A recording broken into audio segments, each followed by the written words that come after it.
you so much for joining us. It's Michelle Barone on R.E.D. Red here with my co-host Marian Murray Gaynor. Thank you so much for joining us. And we have a fabulous guest. She's an inventor. She's an icon. She is incredible. She's the founder and CEO of Uncharted, my friend Jessica O. Matthews. Thank you for joining us. Thank you for having me. Absolutely, absolutely. So happy to have you here. So, you know, the Soccket, this is kind of where it all started. The business started here. The invention started here.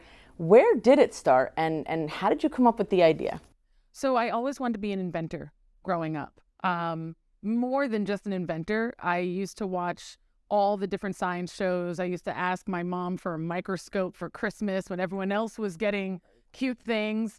Only later did I realize that my dream was to be like the love child of Beyonce and Bill Nye the Science Guy.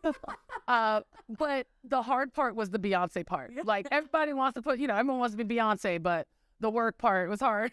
And so for me, I think that science is the way to make magic real, truly. And when you have a problem, you want to figure out a way to solve it, and you want to invent a solution. And I don't know, I just grew up thinking, if I could think of it, if I could prototype it, if I could create it, then maybe I won't feel helpless in this world. Maybe I'll feel actually as powerful as I possibly can. And so growing up as a dual citizen between Nigeria and the United States, there was a lot of awesome stuff, but there were a lot of problems as well. And I saw it kind of firsthand, the juxtaposition of wondering, well, why is it when I'm here, in the United States, the things that we take for granted, they're easy. But then when I'm in Nigeria, whether I'm in Lagos or the village, we're losing power every single day, several times a day. We're noticing ridiculous infrastructural things like burning garbage across the street because there's no system to actually take care of that. And I'm like, it doesn't make sense because my cousins in Nigeria, they have a better cell phone than I do. Like that's what was wild, which means like some technology can scale. This isn't actually a socioeconomic issue. This is an infrastructural issue. But being like 17 years old, thinking I can't do infrastructure. No one looks like me in infrastructure. Infrastructure seems scary. What can I do? And I was like, what if I can inspire the people who have already chosen that scary, hard life to think about things in a different way? And so I wanted to create something that my own cousins in Nigeria, totally awesome guys, average at sports, but think that they're better at sports than they actually are. We all know them. I wanted to inspire them because they were all engineers. I was like, you should be fixing this stuff. And so I thought, what's the most popular sport in the world? What's the sport that you can play even if you're not that good? What's something that would make you feel passionate and hopeful? And then how can I bottle that passion and that excitement in a way that would make them kind of take it off the field? And so the Soccket specifically is an energy generating soccer ball that harnesses that energy from motion and then stores that power inside the ball so it can be used to power small appliances, lights, things like that. And the idea was, next time my cousins have that bravado of saying, well, I can make this goal that Beckham did or that Pele did, 9 times out of 10, they can't. They didn't. But that one time out of 10 times when they did, that kind of delusional belief of doing great and amazing things, when you play with this and you see how you can turn your play into energy, can you take that hope and that excitement and bring it to your environment and bring it to the infrastructure that needs to get fixed? Just to have that thought at an age 17 years old. Yeah. I mean, just to have a thought like that and then to make it reality. What did that gap look like? What was the time lapse there? Girl, So first, it was all about being really comfortable with very ugly prototypes. Mm-hmm. So the first prototype of the Soccket was those hamster balls? Yes. Those clear plastic hamster balls? Yes. Have you ever seen a shake to charge flashlight? Oh, yeah. The hand symbol. Yes. This is PG. Well, yes. if you go this way, it's okay. So those shake to charge flashlights. So I was like, okay, the easiest way to even test this concept is to take a shake to charge flashlight, put it inside a hamster ball, roll it back and forth, pull out the flashlight and see if it charges up. Right. And then I was like, oh, it works. And so then everything just became something that was just a little bit better than that. Wow. A little bit better than that. I like to tell people I have a PhD in Google because honestly, I studied psychology and economics, but I Googled the out of this. Yeah. And now, like just last year, I got a federal appointment from the Secretary of Energy of the United States to serve as the youngest member of the Electricity Advisory Committee, helping the entire United States, the nation, improve the grid. Wow. The smart grid, because I Googled my way to figure out how to take the charge flashlight in a hamster ball. It's way beyond that. It's your will. Yeah. It's your will. It's you taking it to that next level. It's you saying before, I looked like none of these people. Yeah. I didn't fit in. What did that make you feel like? And how did you, overcome that? Well, when I reflect a little bit about kind of like why did I push when nothing made sense, right? Like when I didn't necessarily have the background that matched this work that I do now. I think about how I started boxing about a decade ago. Mm-hmm. And the reason why I started boxing was because after the soccer ball, we made an energy generating jump rope called the Pulse. And we made it specifically because there were certain communities where they didn't let girls play outside. And I was like, that doesn't make sense. Da, da, da, da, da, da. They didn't listen to me. They're like, Jess, this is the border of Syria and Jordan. We're not changing what we do. And I was like, okay, I'll show you. Anyway, and made a jump rope. This is a long story short. But I couldn't jump rope. I was like, well, jumping rope. So I was like, let me go learn how to box. And it's been such an amazing experience because at the core, I realized that the way that you push through in rooms where no one looks like you, in rooms where you don't know what you're doing, is that you really have to find your fight. You got to hold on to that fight. And then when you kind of see things as a fight, your approach is very different. Things that would normally piss you off, they don't rattle you as much. The things that would slow you down, you kind of see it's just par for the course. Yeah. And so I think for me, the thing that got me through was not even that time, specifically when I was 17 and I had the initial idea of seeing what was going on. It was actually like my aunt's wedding. Okay. When I was 17, that made me say, this is just not working. We lost power. We're bringing in diesel generators. I can't breathe. But it wasn't actually until my senior year of high school when I lost. You know how sometimes families just have those years where you lose people? Yeah. And it's like, are we like cursed? It almost feels like. Mm-hmm. My senior year of high school, we lost my aunt, who was younger than I am now. We lost my uncle. We lost my grandfather, all in like a 12-month span. All for reasons, in my opinion, that would have been perhaps fully avoided, if not at least, somewhat delayed, if they had access to infrastructure that I knew was possible, that I knew they could technically afford, but they just didn't have those systems. They didn't have it in their world. And, looking at my mom, who lost her baby sister, her brother-in-law, and her dad. And you see certain things and you're just like, I can't live in a world where this is what I'm going to have to deal with. Yep. I can't live in a world where this is what I have to get used to. And I remember sitting in class in high school at Our Lady of Lourdes, sitting right there thinking, I could spend my entire life working to solve this. And I would be fine. Yep. And I think at that moment, that's when I found my fight without knowing it, without having those words. And so then everything else just became a battle in the fight. The socket, the pulse, energy generating speed pumps, data fusion. And so, no one was in the room that looked at me like, when you're going into a fight, you're not worried about who looks like you. No, right. You're not worrying about if we're wearing the same shorts. You're worried about, okay, even if I throw a good punch, I could still get knocked out. That's right. And so if I have that mentality, how do I move forward? Absolutely. And so I think that's what it always has been. Super inspiring. I have goosebumps. That's amazing. And not everyone gets up though after something like that. And that's something that you did. You got up and you were ready. And taking that is such an inspiration, especially to women, right? To women, to people, to all types of people. And that's how Uncharted was born, right? 100%. Yeah. Uncharted was born out of this realization that we have to do things differently to get where we're going, right? Yep. Like, what didn't they say? The definition of insanity is doing the same thing over and over and expecting different results over and over. And so, it first started out as this idea of rethinking the way that play can inspire people to change their infrastructure.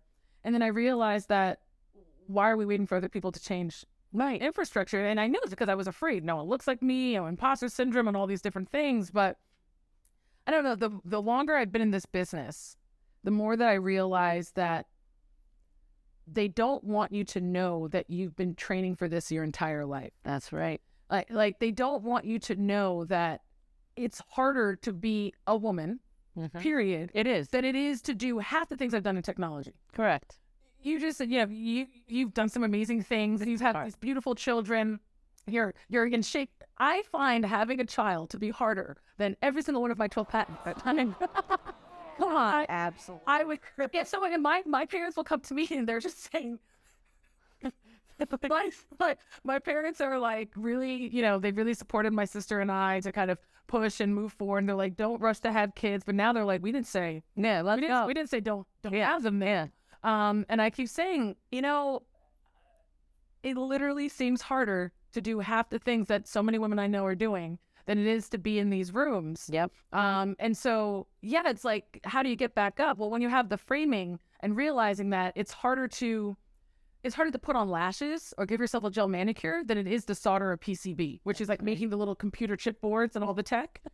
I've done both, and I'm telling you that it's harder to give yourself a gel manicure. So if you're giving yourself a gel manicure, you need to walk up into Bell Labs and be like, listen, I could do this. Exactly. So what else can I do? Yep. So I think once I started to notice all those things, that's when I realized, I'm like, don't tell me I don't belong here. Exactly. Don't tell me, oh yeah, I'm going to do things differently. But we'll see. And now you're the one at the table calling everybody else in, right? 12 patents deep. That's incredible. I need to know, as a teenage visionary, something that you could have learned through this entire experience that you'd want other people to learn at some point. Yes. Great question. Oh my gosh. Oof, that's a good one. The number one thing is that everything takes longer than you think. And there's a good part of it and a bad part of it. Like one part of it is definitely just the stress of recognizing that even though you want to get where you're going at a certain time, in a certain time frame, that's not how the world works. Yeah. But I think the good part is also recognizing that you actually have so much time to grow into this position. You actually have so much time to learn more about who you are and what you're trying to do. It doesn't have to be perfect immediately. I remember one of my mentors was asking me, okay, well, what's your next step with Uncharted? And I was saying what I thought investors and mentors and advisors want to hear, talking about what could be an exit event or a liquidity event, like, if we do this, this, and this, and maybe we could sell. And he said, I hate talking to you founders, and you always just want to figure out how you can move on to the next thing. He's like, what I want to know is, what is it going to take for you to put another 20 years in this? And I looked at him, I was like, dude, I've already been doing this for a decade. Yeah. So you're asking me I imagine myself at like 55. Yeah. I'm freaking out. Yeah. And he's like, as soon as you can imagine 20 years, 30 years doing something, then you will have unbelievable success. Absolutely. Because Google was not some hit it and quit it. Nope. Amazon's not hit it and quit it. Nothing. Mark, he's still there. He's still there. So when people come into these things saying, I'm just going to do this really quick and it's going to be huge, the brands that we know and love, the things that we're always talking about, those are lifelong affairs. Absolutely. So it's true. So I think that's probably the main thing, is that especially when you're younger, you're thinking, I'm going to do this really quick and then I'm going to do this, I'm going to do that. And that's not what life is about. That's not what innovation is about. Nope. Innovation is a lifestyle. It's a framework for how you approach every little thing that you're trying to do. And it's interesting you say that, the hit it and quit it, because if you live that way, there's never success. There's never actual real success. You might have like a claim to fame, or you might have a little, success here and there where people know you, but they don't know you long term, and you don't make an impact, and you want to make an impact, a global impact. Yes. And that's why, that longevity, the person who's the pioneer tends not to be the one to benefit from it always. It's the one that puts the work in. It's the one that earns the money. But the person in the next generation, more often than not, can either take that and make it even better, or ends up, who knows, benefiting at least from what you built and the generations, As it took your idea, Right. it evolved into so many additional products that people can use. You're helping so many people, not only in the United States, but all over the world. So that evolution of having a product that you love is amazing. Absolutely. I think that's the key thing. It's recognizing that this is going to be a long, if you do it right, actually, if you do it right, this will be a long and full journey of ups and downs and of evolution. You know, if you don't give yourself a chance to evolve in all of this, you're not going to be much better than where you were when you were a teenager. Exactly. Yeah. So tell me more about some of the wins of Uncharted. You've had a ton. Let's hear them. Oh my gosh, some of the wins. Yeah. You know, I'm really excited about the work that we've been doing in a lot of the disadvantaged communities in the United States. You know, one specific community, they had struggled for the last decade to get their acts together in terms of getting funding to build critical water and energy infrastructure. In the U.S.? In the U.S. So we have this major problem here. Yes. And you're helping with yes. That. And incredible. We came in and basically our latest, greatest product is like a Google for government. And so all the time that you spend, think about writing papers before Google and after Google, or now ChatGPT. Yeah, ChatGPT. And so imagine if, you know, you have all of these governments sitting here trying to do this pre-Google and projects that should take weeks are taking months, if not years, things that should cost $100,000 are costing $1 million. That's right. And so we gave them the software, helped them build it up. And they were, after a decade of not getting any funding to even just get their grants through, they were able to get, for the first time, federal money for infrastructure just by using our platform. Wow. That's amazing. And how did that idea come about? And how did you get there? So during the pandemic, we had some different infrastructure solutions that were going to different communities. And they were cool and exciting, but we kept on noticing that there was this same issue. And it wasn't the sexy thing, but it was like this data problem. Like, we're like, hey, look, you can do this with your energy. You could do this and this.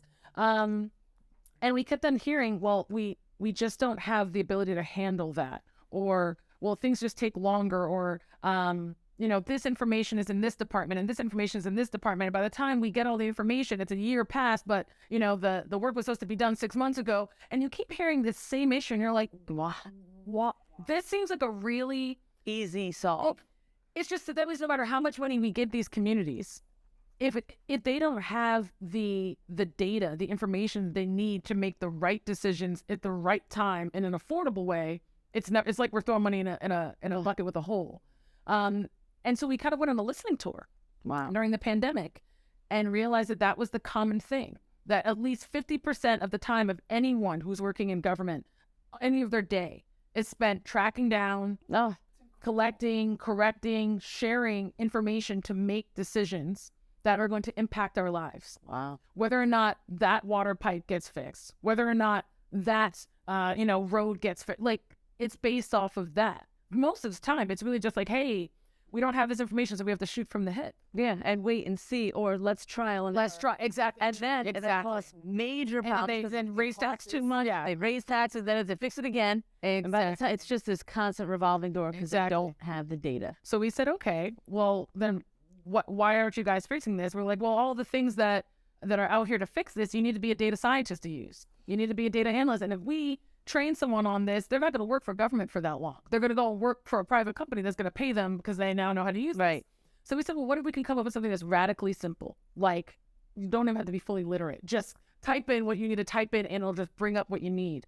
And so now you can just ask it questions and it'll give you the information. And on the back end, we're doing all of the data fusion with their existing data to make sure they have the information that they need to make the decision. That is amazing. And so how did you, and it's thought about it because it needed a solution. And now the team I'm really proud of, together we have supported the financing and development of over $700 million in infrastructure. Wow. Congratulations. That's amazing. You'd be so proud of. Yeah. I mean, and the team, especially, it's one thing to have ideas, but I've been very blessed to have really amazing people who have been working with me, some of them almost a decade as well. It's cool because when you have people who are millennials, they're not usually trying to be somewhere for more than 2-3 years. Yeah. And they're like, Jess, we're in it 5, 6, 7 years. and they've evolved and grown with the organization as well. Absolutely. Couldn't do without them. They are it. Your people are so dedicated. I mean, you can tell when you talk to them on the phone, they're just like, yep, we're going to figure this out. You know, very, very hospitable too. Just such good people. So, yeah. They're really doers. Yeah. Oh, yes. Well, it is in the mission because it's real. It's tangible. Yeah. I mean, they're changing the world. It made us feel, especially I remember during the pandemic, you know, with all these crazy things that were happening, even post-pandemic, you know that you can't fix all the problems. Right. It's really easy to feel like you can't fix any problem. And so it was such a blessing to work in an organization where at least this one thing, we know that we're doing something to move the needle forward. Absolutely. Absolutely. You keep talking about being your helper. Your team is a helper, and you're so influential in so many different areas. Is there anyone that's influential to you that has really made an impact? Love that. Oh, wow. I just recently posted something on my Instagram about my parents. And I don't know if you guys notice this, the older you get, the more you start to see yourself and your parents. I know. And in the beginning, you're like, I don't even see it. And then later, I'm just like, oh, wow, I do this like my dad. And this like my dad. Like my dad, I definitely stand on his shoulders from the perspective of science and technology.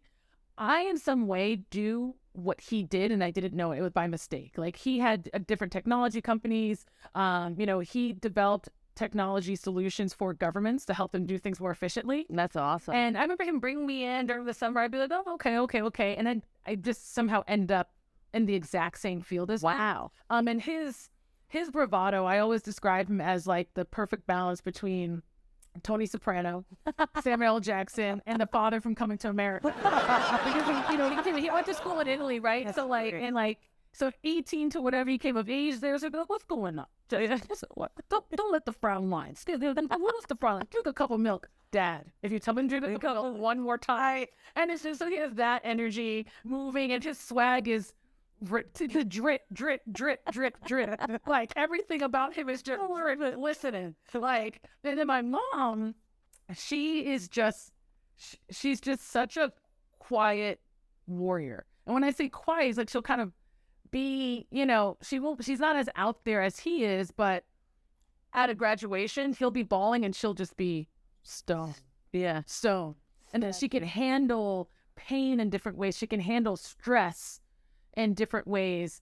And, you know, her confidence, it's in any room. She doesn't care who you are. If you piss her off, you're going to know. You're going to know. And the way that she would defend her kids in public, which is huge, because in a lot of situations, you know, teachers, whatever, they think they can call you in and start talking to whatever. And my mom, it doesn't matter if I'm sitting there with blood on my hands. They're like, listen, she might have cut herself. Did you cut her? And like, by the time they're done, they're like, okay, we don't want to do this. So I think they definitely influenced me in a big way, just to feel like I can try. Yep. And created that safe space for me. And then I would say that coming of age, there were a few specific women just in the media that I didn't know personally, but knowing that they were there made a huge difference. So, for example, Michelle Obama. Oh, you know, tall, like smart, beautiful Black woman who, you know, married this great man to man, but she's also like, listen, I'm the brains in this situation, and not afraid to say it. Strong arms, like, she made me feel confident to be myself. That he's right. 20 to 28. Imagine looking up and being like, oh, well, I can be like this person. Yep. And creating that example. And then Oprah is just, of course, you know. I love her. She's amazing. I mean, I love Oprah. her. She's my idol. two Aquariuses. I'm Aquarius. I'm always just like, well, Oprah's an Aquarius. Right. Yeah. But yeah, that I would definitely say it's kind of very homegrown. And just the media is very powerful. It is. The media is very, very powerful, and it just kind of got me here. Ah, it's so amazing. All right, well, we have time for one more question. I think this is a good one. What's your biggest accomplishment, most rewarding? You have had so many. Oh, wow. What is one thing that you're like, man, I'm proud of myself for doing that? My parents are proud. It was the moment. That is, Has it even happened yet? There's like two ways to answer that question. So one is, you know, Muhammad Ali, you know, gave me the award for confidence the year before he passed away. Oh. I'm going to cry. That is amazing. That's incredible. And that, that one I always think about. Wow. The Ford Freedom Award as well. There are a few awards that I feel very blessed to have gotten. I've been on the cover of Forbes twice. Girl, I'm crying over here. But I never cried during an interview. I would say that my biggest accomplishment, though, is the fact that throughout all of this, I still know who I am. I know who I am. I have a great relationship with my family, my friends, with my husband. Life can go in ups and downs, but at the end of the day, you have to look yourself in the mirror and you have to be okay with that. That's right. And I not only know who I am, I like who I am. Yep. And at this point in my life, there are a lot of people who I see who I don't know if they can say that. And so I think truly that is actually my biggest accomplishment. Oh my God, that's amazing. It's beautiful, right? Really beautiful. Incredible. Well, Jessica, thank you so much. You're incredible. You're an inspiration to so many. Thank you for joining us. And where can people find you online? So on Instagram, Jessomatt, JESSOMATT, and Jessica O. Matthews on LinkedIn. Make sure you follow Jessica. Thank you so much for joining us, and we'll see you next week on Red. That